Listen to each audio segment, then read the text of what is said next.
Hey everyone, welcome to today's video. Thank you so much for clicking and watching. I appreciate you guys so much. Before we jump right in, I just wanted to say that this is actually something that's quite interesting for us as a Division community, just waiting on the game and trying to, kind of wrap our hands or our minds around what, is coming. Now, when the game's release was first, put out there E3 this year, we didn't see a lot of skills, and the developers have released this Intelligence Annex update today, which is pretty much their dev blog series to kind of tell us what we're going to see. Now, this month, they've actually decided to release 5 different skill categories for us, and the skill categories are the chem launcher, the drone, the hive, the seeker mine, and the turrets. This is actually pretty good. And some people have been talking about skill builds, and some people have been talking about healer builds, or how they can actually use these kinds of things to, more specify their player characters. And I think as we're looking through the different specifics and the different variations of these skills, we're going to actually see what's going on. So this says each skill category comes in several variants with very different gameplay and effects.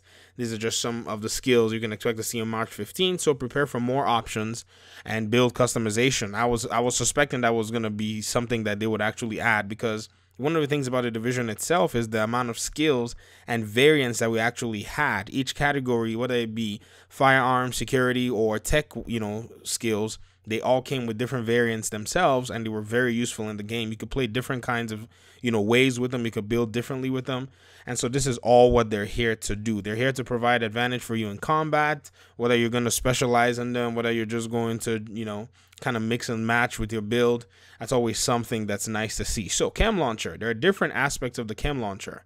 The chem launcher has a fire starter, which can send out, a flammable nerve gas, a riot foam, which is supposed to be some sticky thing, an oxidizer. So the oxidizer fires a canister that emits a cloud of corrosive chemicals.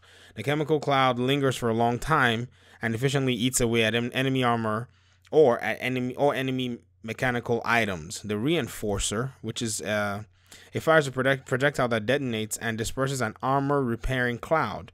If this powder hits you or your teammates, it restores an amount of your armor. Powder that sticks on the ground grants armor restoration over time. You have the ability to heal your friends very fast, or even yourself over time. So this may replace some of our support station stuff, but I really do think the support station may be showing up in some way or the other. This might be the chem launcher might be, or if you want to translate it into Division 1 terms, it may be something that will act as your first aid. And so instead of first aid being spammed, instead of all those things, I think the developers are developing this game cautiously. You can see it's a different development and play style that they want to encourage, that is divorced from a lot of what we know in the Division 1, which is not necessarily a bad thing, to be very honest. I think it would be nice to see a difference, but I don't really know how that's going to translate into PvP. It's just all up in the air, so let's just take what we have for now, and then when the game drops, we'll see what the PvP looks like. The drone is the next one. Honestly, I'm not really interested in this drone. It may be a good utility build when it's released, but to be honest, it's none of my cup of tea. The reason is because I'm a big PvE player, and whenever my skills are deployed like this, they leave them open to being damaged. And let me tell you a scenario why this drone might shock you. Now, maybe when you're leveling up and when you start playing the game and progressing, you use a drone. The drone goes to, heavy and more experienced enemies, and they destroy the drone in one shot. You're screwed. So you would want to use something like the turret, and we'll get to that one. But let's read the drone stuff. I'm just being pessimistic here. So the drone has 5 different variations. The striker, as suggested by the name, is an offensive drone, pretty much built for combat. The striker possesses a turret that inflicts continuous damage upon its target. This drone can receive remote orders from its controller or attack specific targets. The defender is like a drone that will also defend you. It puts up an invincible barrier that kind of, eats up damage that's incoming to you. Now, that invisible barrier, once it's being used, it drains the battery. And also, the drone is also indefensible from enemy fire. That's the thing I was saying. It's incapable of defending itself from enemy fire. So it's defending you, but if NPCs focus fire it, or if it's focus fired, I don't know how it'll work in PvP. That'd be really cool to see in PvP. Honestly, it would be really annoying, but it'll be cool to see. Tactician, which is funny that they use this word here, tactician, It's built for intel. This utility drone flies to maximum elevation at your location of choosing and spots all hostiles it can see, effectively highlighting their location. While deployed, it gives you and your party continuous information about the position of the enemies within your area. This is the specialty skill for the sharpshooter specialization. So if you're a sharpshooter, you pretty much get pulse. I'm just breaking it down in simple terms for our Division 1 people. But if you're, new to the game, you probably already know these things as well. The Bomb Raider, this drone can perform a bombing run across a long area. This drone flies to an area designated by the player and drops a barrage of explosives as it strafes from one end of the zone to the other. Not bad. Fixer. The defensive drone repairs armor over time. You can choose whether you want to fly next to you and passively repair your armor, or choose a friendly target whose armor needs repairing, including other damage skills. Oh my goodness. Now this variation, I like it because it's actually, in a sense, designed to have a healer type build within it. So if you were maybe running, a healer build, you could have a chem launcher that is equipped with the reinforcer mod, we call them mods or variant, and a fixer mod. And so you're a full-on healer, and your job is you can heal, while close, or you can heal by proxy. So that's actually pretty cool that your teammates are not necessarily out of range for you to actually heal them. So healing might actually be a better aspect, and maybe better served by these skills. The Hive is also new to Division 2. Is the Hive, a group of advanced micro drones that deliver special effects to the targets. You either place or throw the Hive, which affects target within its radius. While most Hive categories are used primarily for defensive measures, they are offensive alternatives to suit all playstyles. You got the Stinger, which are micro drones. They swarm the hostile target, they inflict damage and target weak spots, destroying them efficiently. You have the Restorer, which detects missing armor on a friendly agent in its range. It deploys micro repair drones toward the agent on impact. An amount of armor is repaired. You have the Booster, sends out one micro drone per friendly and administers stimulants to increase combat efficiency, boosting weapon handling, movement, and other physical capabilities of the agent. Reviver, when deployed, the Reviver Hive can revive allies within a specific radius on the ground. If any of your downed allies are within the range of your Reviver Hive, you can manually order a set of micro drones to revive them. However, you can also press and hold the button to charge up the micro drones. The longer you hold the button, the more health and armor your ally revives with. Oh my goodness. You see, this is one of the best things that I think we are seeing about these skills, is though the skills are repackaged in a different set of, let me say, parameters, we as the Division players are not going to see this as a foreign game on the PvE side anyways. On the PvP side, that's a whole different topic for another day. I mean, honestly, the PvP is going to be very different. I know that for sure. It's most likely going to have some cover-based elements. It's most likely going to be very separate from the PvE side of the game. I genuinely think so, because to implement these skills in the PvP arena and to, make sure that they're balanced and to make sure that they're not glitchy and make sure they're not, broken or bad in the server, they will probably have to have different implementations, or probably have to strip them all together from just what they are. But hey, that's just a prediction. I have no problem predicting anything about this game. Having played for a long time and studied a lot of the patterns, it's easy to actually see some things like that. And back to the Seeker Mine. Awesome. Explosive. This classic Seeker Mine chases the target designated by the owner and detonates with a staggering explosion. However, it can be avoided as there is a slight arming time before it explodes. Airburst.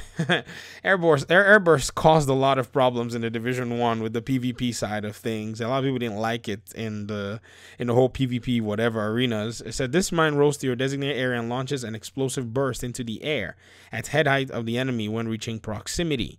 The Mender, similar to the Reinforcer Chem Launcher, this friendly little Seeker Mine releases repair chemicals. These chemicals form a cloud that repairs your armor or that of an ally. If you've not chosen a specific target for the Mender Seeker Mine, allies that lose all their armor are automatically targeted by the mine This is especially skilled for the survivalist specialization of the cluster. Number of small charges in one package, each capable of propelling itself. When deployed, each of the smaller mines picks a target, sets off towards it. However, these small mines are easier to avoid as they do not have room for advanced tracking equipment and cannot justify their destination if the target moves. Now, honestly, this cluster variation, I don't like it because it was influenced by the PvP community. A lot of people had a problem with the automatic targeting of the mines, and they, just said, oh, it's too easy for people just to sit there and just target. Well, the lore of the Division is that the technology is actually very, very advanced. And so this cluster is just pandering to the PvP community. If you don't like the way I said it, hey, whatever, it's my opinion. Give me a different opinion in the comment section. Turret. My favorite stuff. I like turrets because turrets are good for solo play. They're good to help you defend yourself. You have the assault, the incinerator, artillery. This is going to be different. It says the artillery a specialized deployable that launches exploding ordnances at locations of your choice. Firing once per press, shells are launched in an arc at a target position.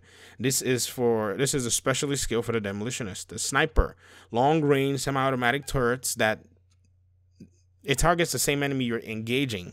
While there's a slight delay on target acquisition, the sniper can adjust its aim to match your own aim on the target. Remember, the game is still under development and all the names and details are subject to change. I hope that they change this cluster and not worry about anything. All they need to do is just make the cluster follow the lore, because you already have auto targeting going on. I mean, a lot of people are like, well, you have to, send the drone to a target and all that stuff. And I'm like, yeah, but in the defender drone, it's automatically defending incoming bullets. So there's already auto targeting of some kind, and the developers should not be afraid to use that. They should not be afraid to use it. If it's going to be too powerful, then they need to make sure that it's tested in their PvP and they can balance it.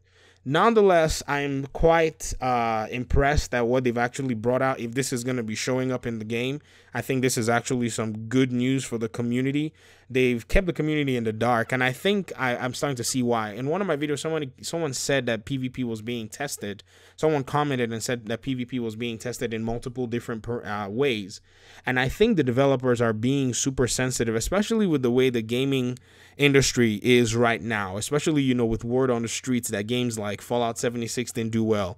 EA's Battlefield 5 was released and there wasn't a lot of content with the game, or people just had a problem with so many things. Personally, I did think that their so-called attempt to revise history was just shady. They should have stayed and stuck with their fan base and delivered what their fan base actually wanted.